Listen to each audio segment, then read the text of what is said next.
नहीं हुआ है। तो बोले ये तो बड़ा गड़बड़ काम हो गया, अब क्या करना चाहिए? पंडित जी ने कहा ऐसा है, उसका भी एक विकल्प है।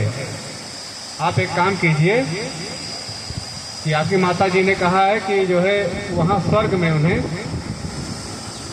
स्वर्ग में पहुंची तो हैं लेकिन उन्हें सुविधाएं जो है नहीं मिल रही हैं स्वर्ग जैसी। तो उन्होंने कहा कि, उन्होंने क्या कहा, तो उन्होंने कहा कि ऐसा है कि उन्हें कह रही थी उनको दूध खाने को नहीं मिल रहा है और उनका स्वास्थ्य दिन ब दिन गिरता जा रहा है।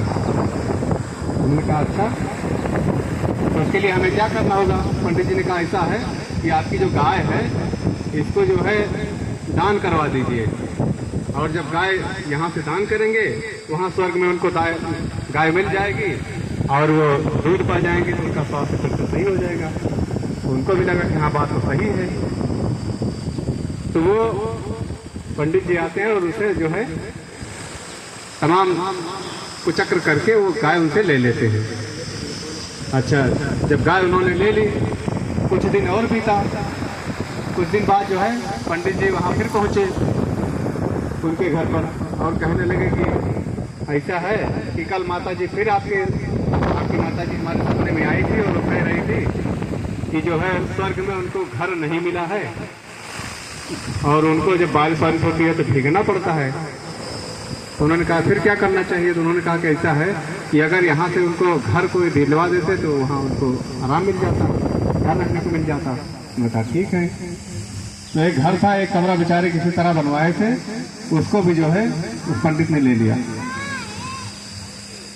उनका बड़ा नुकसान हो रहा था, तो किसी ने उनको समझाया कि ऐसा है कि ऐसे अगर आप इनके चक्कर में फंसे रहेंगे तो आपको बेकार कर देंगे, कंगाल कर देंगे।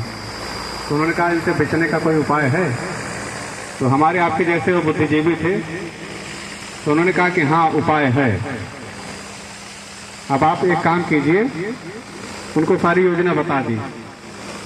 तो जिस योजना को उन्होंने बताया था उस योजना के तहत दूसरे दिन पंडित जी के घर पे जाते हैं और जाके जिनकी माता जी एक्सपायर हुई थी वो जाके उनसे कहते हैं पंडित जी ऐसा है कि कल रात में हमारे सपने में हमारी माता जी आई थी और वो कह रही थी कि जो है जो गाय यहाँ से दान कराए हैं और जो घर दान कराए हैं उनको मिला नहीं है। पंडित जी बोले फिर क्या करना चाहिए? तो उन्होंने कहा कि ऐसा है कि बेटा तुम ही ले लो, जब तुम लोग सुखी रहोगे, गाय ले लोगे और घर ले लोगे, जब तुम लोग सुखी रहोगे तो हम लोग अपने आप सुखी रहेंगे, तुमको देख देख के सुखी रहेंगे। माता पिता थोड़ा कष्ट झेल लेंगे लेकिन बच्चे सुखी रहने चाहिए। पंडित जी के पास कोई जवाब नहीं था, वो जो है चुपचाप गाय लेकर चले आए और घर जो है अपना फिर से अपने नाम करवा दिया। उसके बाद जब तीसरे दिन पंडित जी फिर उनको ठगने के लिए आते हैं तो उन्होंने पहले ही तैयारी करके रखा था। उन्होंने कहा पंडित जी ऐसा है, उनको पता था कि आया है तो कुछ ना कुछ मांगेगा। उन्होंने कहा ऐसा है कि आज सुबह हमारी माई जो है हमारे सपने में आई थी, हमको ऐसे कह रही थी कि जो है जो दादा हैं तुम्हारे, क्योंकि उनके दादाजी की मृत्यु हो चुकी थी, दादा जो हैं उनके जो है यहाँ पीछे जो है फोड़ा निकल आया है और वो फोड़ा जो है उनको बड़ा कष्ट दे रहा है। तो उन्होंने कहा इसके लिए क्या करना होगा, फोड़ा उनका कैसे ठीक होगा?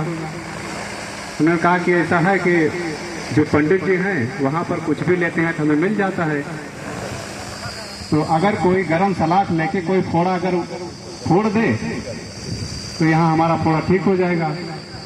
तो उन्होंने कहा ठीक है, तो अच्छा है। उन्होंने कहा कि ऐसा है सरिया गर्म करो और पंडित जी को यहाँ दाग दो तो वहाँ दादाजी का फोड़ा ठीक हो जाएगा। अब इतना जब पंडित जी सुने तो इतना तेज धोती उठा के भागे हैं, पूरे जीवन में फिर उनके आसपास नहीं गुजरे हैं। तो ये तो